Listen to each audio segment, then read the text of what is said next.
ব্রহ্মপুরাণ অনুযায়ী ব্রহ্মা কর্তৃক দক্ষ প্রজাপতি রাজা নির্বাচিত হওয়ার আনন্দে ও গর্বে আয়োজন করেন এক মহাযজ্ঞ। ত্রিভুবনের সকলেই এই মহাযজ্ঞে আমন্ত্রিত ছিলেন। শুধুমাত্র কন্যা সতী ও জামাতা শিব ছিলেন নিমন্ত্রণের বাইরে। বিনা নিমন্ত্রণেই সতী উপস্থিত হন যজ্ঞস্থলে।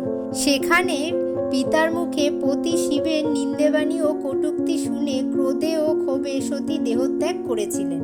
সতীর দেহত্যাগের সংবাদ পেয়ে ক্রোধে উন্মুক্ত হয়ে শিব তার নিজ অনুগামীদের নিয়ে দক্ষযজ্ঞ লণ্ডভণ্ড করেন এবং সতীর নিথর দেহ নিজের কাঁধে তুলে নিয়ে প্রলয় নৃত্য শুরু করেন। এই নৃত্যের কারণে জগৎ ধ্বংস হওয়ার উপক্রম হলে জগৎপালক বিষ্ণু তার নিজ সুদর্শন চক্র দ্বারা দেবী সতীর দেহ ছিন্ন বিচ্ছিন্ন করে দেন। সেই খণ্ডিত দেহ যে যে স্থানে পতিত হয়েছিল সেখানেই গড়ে ওঠে এক একটি শক্তিপীঠ। দেবী সতীর দেহ 51টি খণ্ডে বিভক্ত হয়ে 51টি স্থানে পড়ে এবং পরবর্তীতে এগুলি হয় পবিত্র তীর্থস্থান। এরকমই একটি শক্তিপীঠ হল কুরুক্ষেত্র শক্তিপীঠ। এই সমস্ত বিষয় নিয়ে আলোচনা করব এই পর্বে। নমস্কার বন্ধুরা, আমি শর্মিলা আর আপনারা দেখছেন আদি ধর্মকথা। ভারতের হরিয়ানা রাজ্যের বর্তমান কুরুক্ষেত্রে এই সতীপীঠ অবস্থিত। এখানে দেবীর গোড়ালির হাড় পতিত হয়েছে। এই পীঠের অধিষ্ঠাত্রী দেবীর নাম সাবিত্রী এবং পীঠরক্ষক ভৈরবের নাম স্তানু। সাবিত্রী শক্তিপীঠ মন্দিরটি সম্পূর্ণরূপে বদরখালিতে উৎসর্গ করা হয়েছে। শক্তির একটি কঠোর রূপ। বিখ্যাত শিবসতী কাহিনী অনুসারে মাতা সতীর ডান পায়ের গোড়ালি এই মন্দিরের সামনে একটি কূপে পড়েছিল বলে জানা যায়। বর্তমানে মা কালীর প্রধান মূর্তির সামনে একটি মার্বেলের ডান গোড়ালির মূর্তি স্থাপন করা হয়েছে, যা সকলের দ্বারা পুজো করা হয়। এই শক্তিপীঠটিকে সাবিত্রীপীঠ, দেবীকূপ, কালিকাপীঠ নামেও উল্লেখ করা হয়।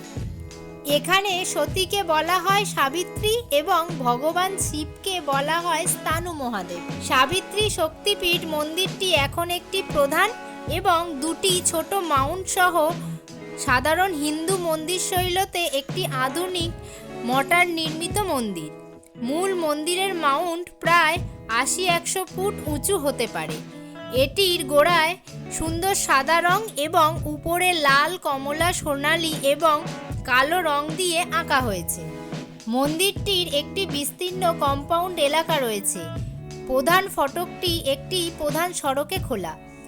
মন্দির প্রাঙ্গণে প্রবেশ করে হেঁটে যাওয়ার জন্য সোজা 100 মিটার আনুমানিক রাস্তা রয়েছে, যেখানে লোকেরা যানবাহন পার্ক করে এবং ডান দিকে রয়েছে পার্ক এবং সেই পথের বাম দিকে খোলা জায়গা রয়েছে। মন্দিরের মূল দরজার একটু সামনের দিকে এগোলেই দেখা যাবে বাঁ দিকে রয়েছে প্রসাদের দোকান এবং ডান দিকে রয়েছে সাধারণত হাত ধোয়ার জায়গা। মা ভদ্রকালীকে নিবেদন করার জন্য আপনি এই জায়গায় ঘোড়ার মূর্তি এবং অন্যান্য প্রসাদও পেতে পারেন। মন্দিরের প্রধান দরজা দিয়ে প্রবেশ করলেই একটি বৃত্তাকার কেন্দ্রীয় কূপাকৃতির জায়গা রয়েছে। সেখানে একটি সুন্দর পদ্ম নির্মিত হয়েছে এবং আনুষঙ্গিক ঘোড়ার মূর্তিও রয়েছে। সামনে প্রধান মন্দিরের কক্ষ, যেখানে মা ভদ্রকালীর প্রধান মূর্তি পুজো করার জন্য রাখা রয়েছে এবং দরজার সামনে রয়েছে মায়ের ডান পায়ের গোড়ালির ধাতব মূর্তিটি। এই মূর্তির সামনেই ভক্তরা ভক্তি ভরে পূজা অর্চনা করে থাকে। এছাড়া মন্দিরের কক্ষে পরিক্রমণের পাশাপাশি আপনি মা সরস্বতী, মা গায়ত্রী এবং আরও অন্যান্য কিছু মূল মন্দিরের কক্ষে চারিদিকে ঈশ্বরের ছবি ও দেবী মূর্তির ছবিও দেখতে পাবেন।